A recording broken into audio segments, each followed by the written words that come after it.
Hey guys, so I want to talk to you today about a quick story I had, in my entrepreneurial experiences of, different capacities.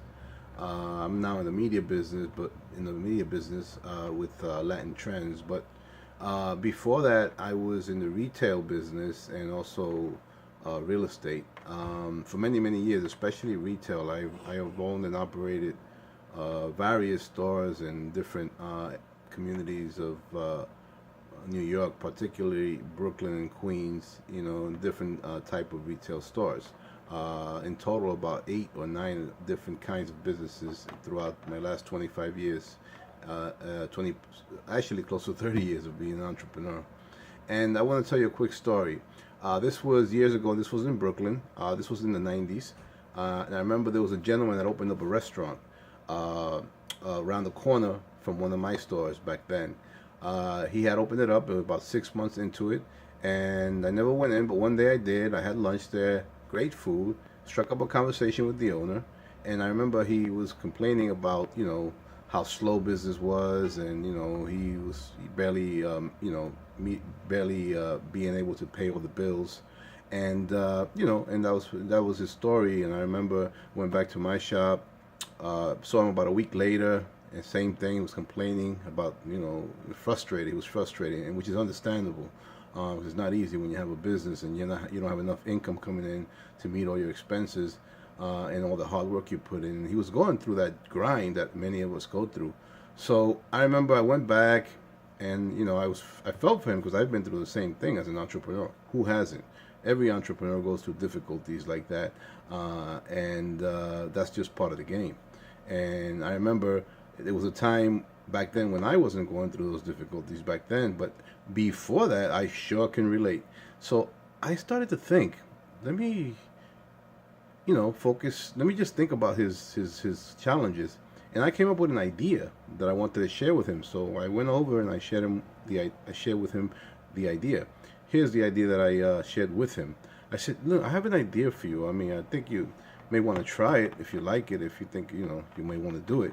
I said, why don't you build a shelf, a very nice looking shelf, nothing that looks cheap, something that looks of quality. And then you put different wines, a collection of wines on that shelf, about 20 or 30 different wines, and you glue them on so that they don't fall off. Empty wines, with the cork in there and everything, make it look very, very attractive, very, very nice. And then you get yourself a sign, a very professional sign, not out of paper, maybe out of laminate or metal, and then like even like brass colored, some type of sign that it looks very, very professional. And you simply inscript, you place in there, free glass of wine with purchase of dinner. You have the option, I told him, obviously, of placing like the fine print, what days of the week, if it's every day or if it's only specific hours, and you put it out there. Why? Because I thought, hey, you know how much traffic there in a day, in a week, in a month pass in front of his stores and don't even look. Because let's face it, us New Yorkers, we're always in a rush. Even in the places we live, sometimes we don't always see and look into all the stores because we're we're distracted. New Yorkers are distracted. Not only New Yorkers, people that live in major cities. It's hard to get our attention as consumers. So this rack in front, a very cleverly designed rack with this nice, big, nice, attractive sign, will obviously attract attention. It may not draw every single person that sees it in, but it will draw some. And he took it to heart, and he did it.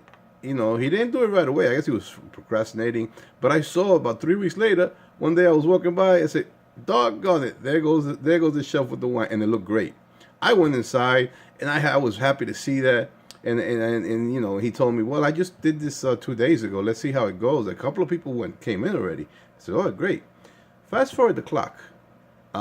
Eventually, that idea produced for him a 40% increase in sales over about, it took about 3 to 4 months, but in about 3 to 4 months, he had a 40% increase in sales. Now, mind you, his place looked good, his food was good, and the service was pretty damn good too.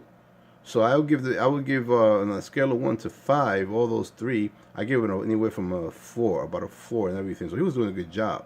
But that one little twist, that one little thing that he took a chance with and did, and got a massive results.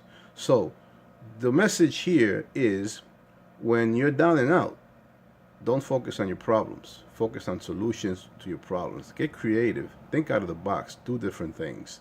And that is the message for today. And till the next time, guys, take care. Juan Guillen here.